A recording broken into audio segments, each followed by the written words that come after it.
Welcome back, and we'll get right to it. While his day comes to an end in Argentina tonight, the president started his day in the usual manner, attacking the Mueller investigation on Twitter. Quote, "Did you ever see an investigation more in search of a crime? When will this illegal Joseph McCarthy-style witch hunt, one that has shattered so many innocent lives, ever end? Or will it just go on forever?" Well, not long after that, we learned that his former lawyer, Michael Cohen, is now working for the feds and confirming he was in fact in touch with the Kremlin during the campaign and then some. Listen to two prominent lawyers on two different networks tonight. Both Neil Katyal, the former chief government lawyer before the Supreme Court, and Jeffrey Toobin, the CNN legal analyst and author. Both men were asked how big they thought today's news was. I think we very well could look back on this day, November 29th, 2018, as the beginning of the end of the Trump presidency. This isn't just criminal. This is the president campaigning in 2016 and hiding all of his negotiations with Russia, not the Russian-like businesses like Marriott Hotels or something, but with the Kremlin itself and the number two person, as you were saying, at the Kremlin. Today's the first day I actually thought Donald Trump might not finish his term in office. Really? I mean, I think this thing is enormous. In the Russia investigation so far, the New York Times points out today that Mueller has, quote, issued more than 100 criminal counts against 33 people and 3 companies. They include Cohen, former Trump campaign aides, Trump's former campaign chairman, dozens of Russians, and the president's former national security advisor. So far, there have been 7 guilty pleas. We should note lobbyist Sam Patton's charge stemmed from Mueller, what was brought by prosecutors in Washington. We've asked Frank Figliuzzi and Jeremy Bash to remain with us for just a few more minutes to take a few more questions.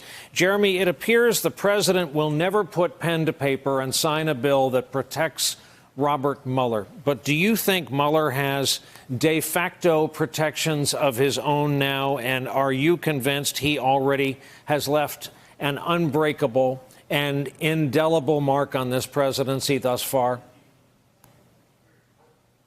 Unquestionably, and I think also with Democrats taking control of the House of Representatives and people like Adam Schiff now in control of the House Intelligence Committee, they're going to want to accelerate the inquiry because, of course, they were lied to. They were lied to by Michael Cohen, as evidenced by today's criminal information, and they were lied to by others. But I think there's also another point here, Brian, which is Aris Agalarov was the individual who brokered the original business deal between Putin and Trump to build Trump Tower in Moscow.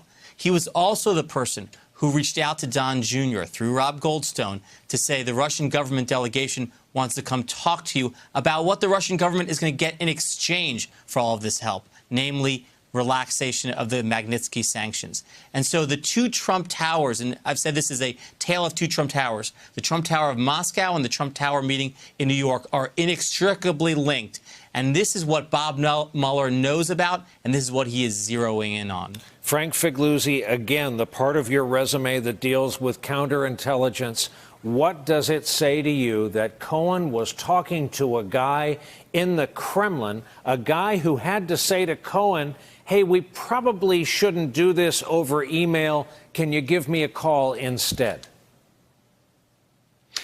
Understand the significance of this, right? Even if Michael Cohen did not. So you're talking to the assistant to the press secretary for Vladimir Putin, and you're communicating via email, presumably via email that is government, Russia government email. And the response is, hey, we shouldn't be doing this on email. I'm going to give you a phone number to call me on. This is a clue in the FBI. This means that you're moving to a more covert means of communication. And why are you doing that? Because it's the Russian government, because you're not supposed to be talking business with them, because it's covered by intelligence services, and you're being moved to a line that they don't think is covered. But ironically, when your person you're talking to announces the phone number for you to dial, you're giving other intelligence services the number that you should now cover. So we're talking about a president running for Donald Trump running for president of the United States while his attorney, while his family's getting briefed, while his staff's getting briefed on business negotiations with an adversarial government. Hey there, I'm Chris Hayes from MSNBC. Thanks for watching MSNBC on YouTube. If you want to keep up to date with the videos we're putting out, you can click subscribe just below me or click over on this list to see lots of other great videos.